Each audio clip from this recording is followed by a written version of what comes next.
Hello, hello. And we have got Dawn here today. And she's going to be talking a little bit about a new logo and branding that we've been working on together. So, Dawn, do you want to tell everyone a little bit about yourself and the company and your role?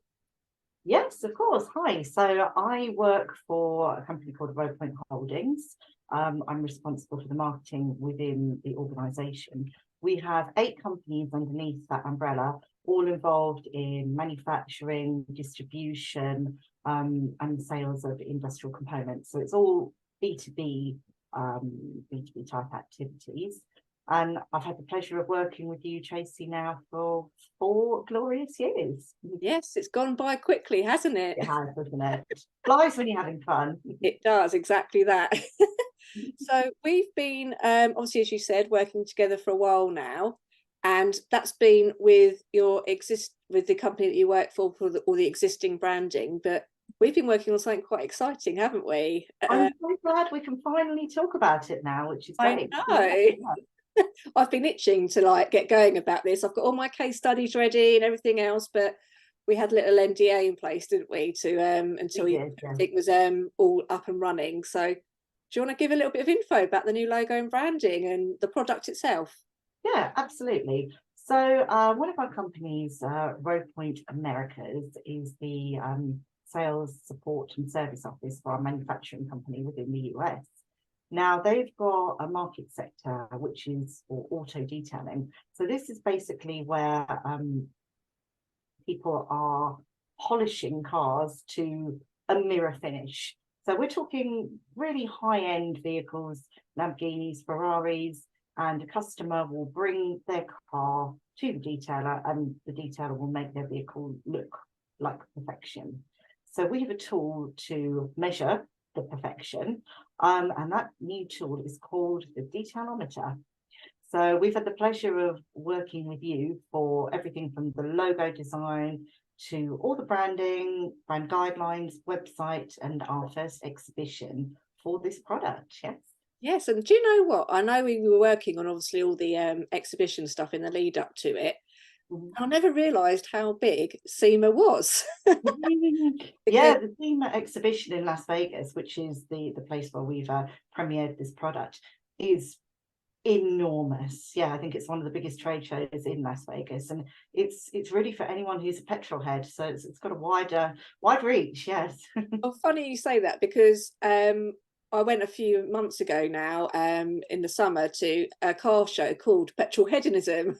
Really? And then all the famous YouTubers were there and they were all talking about how they're going to the SEMA show. And I was thinking to myself, that sounds really familiar. Then I was like, that's where we're going to be launching the Detailometer. And it all kind of clicked into place about how big it was. And I was a bit actually quite touched at the time. It took me by surprise. So what did we kind of start off with? I came to your offices, didn't I? And I took a brief for the actual logo itself and the branding.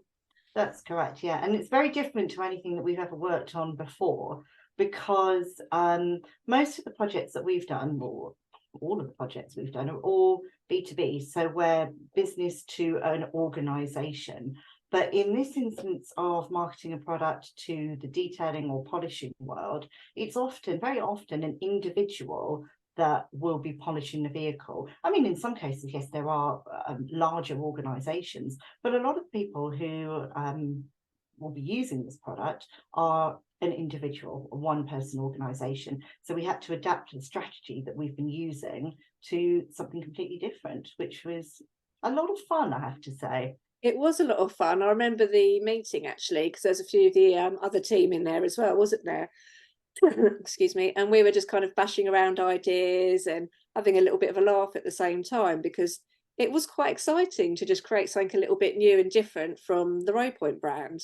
Yes, and also I think the brief was very different, whereas a lot of the things that we produce now are in line with corporate guidelines. This was a chance for, I think, everybody on the team to really get their creative side working for this new audience, and it was great. Yeah. Yeah, because it is a bit different and we didn't have to be quite as corporate. It could be a little bit more exciting than the stuff we've been used to working on, hasn't it? So a bit more flamboyant and bold and in your face. Yeah. Yes, those are very good words. Thank you. So obviously we had our meeting, we discussed what we wanted to do.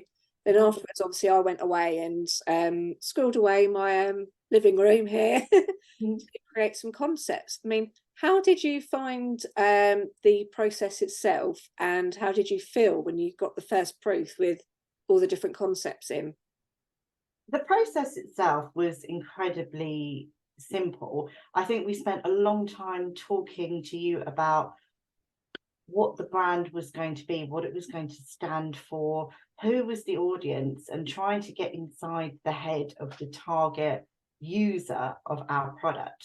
And so when the logo concepts came from you, it was totally in line with what we were thinking about. And I really liked the fact that when you displayed the logo or showed us the logo ideas, it wasn't just here's a page of logos, it's a well, this is the accompanying merchandise that you're going to be using it with. So let's see how it looks actually on the merchandise. And I think that was really important for us, that it fitted both ways. Yeah.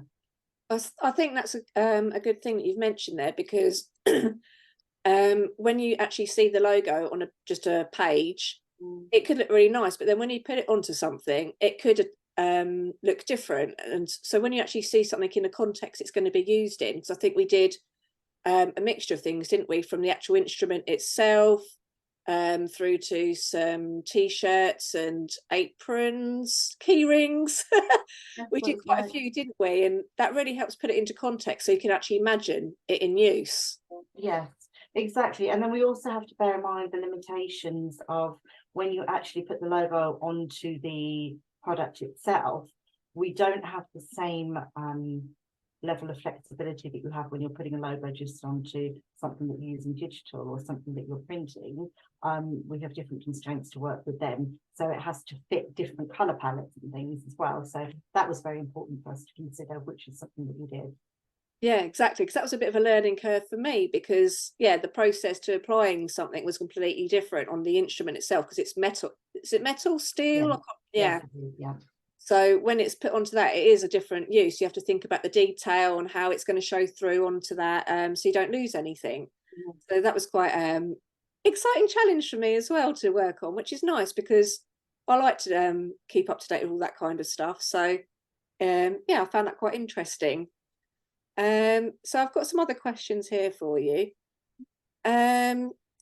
Did you have any worries or concerns about the new logo, or how it might be interpreted, maybe? Yes, I think, well, from the beginning, yes, I did, because it's so different to anything that we've worked on as a business.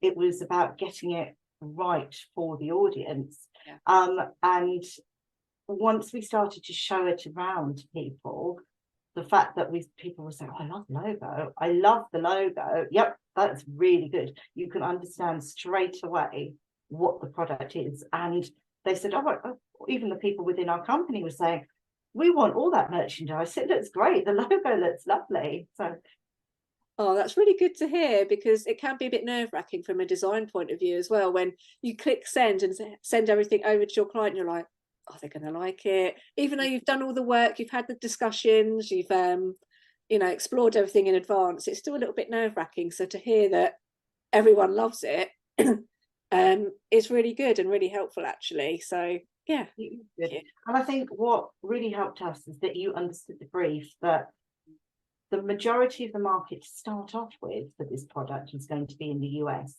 So terminology that we would use, even necessarily how the logo would look, needs to be tweaked slightly with that audience in mind, I think.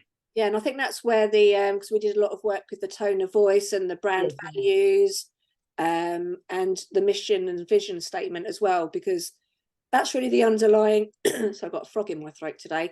That's really the underlying core of any brand, really, is the foundations there, because that's what everything else is built upon. So I felt that was quite important to get right from the start. So then when it came to the actual logo itself, it fitted everything quite nicely and it just comes quite naturally.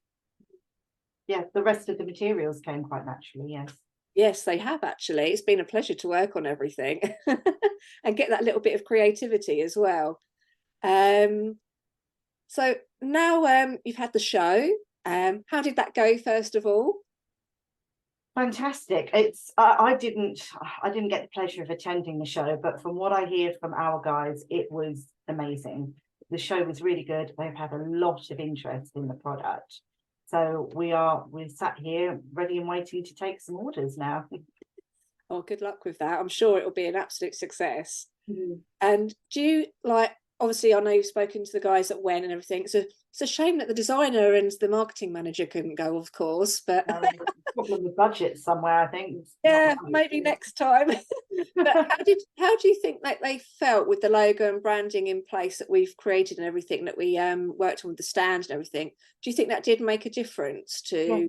I do, because I think it got the message across about what the product is and what it does, without using words. I'm Yeah, not sure whether you'll be showing your audience some visuals of the exhibition stand that we use, yeah. but it really does, with maybe like a few words and then just some pictures, you can tell exactly what that product does. And I think that's really important when you're creating trade show materials, is to not have it too wordy.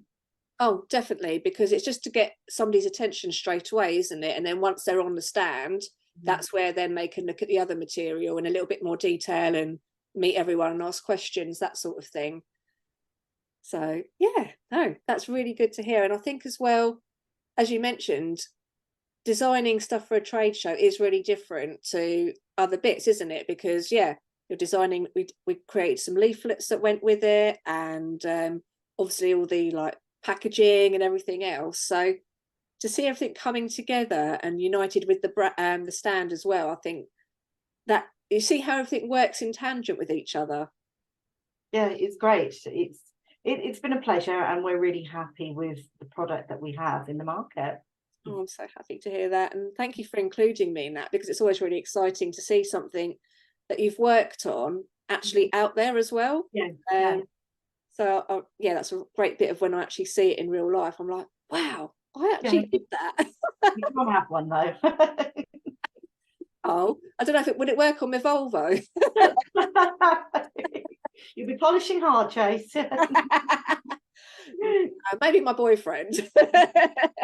I'll leave all the car cleaning to him. So, and if you were to say to anyone that's thinking about getting a logo or branding with me, have you got any like top tips or thoughts or things that you'd like to say to them? Yeah, you really need to understand who is your customer, and your target market, because if you can't get yourself into the head of your customer and then to be able to convey that message to you, I don't think it would be successful. You need to understand your market, your customer, your business, how you want to present yourself to your customer, and then share that information with you. And that's sort of the foundation to build on.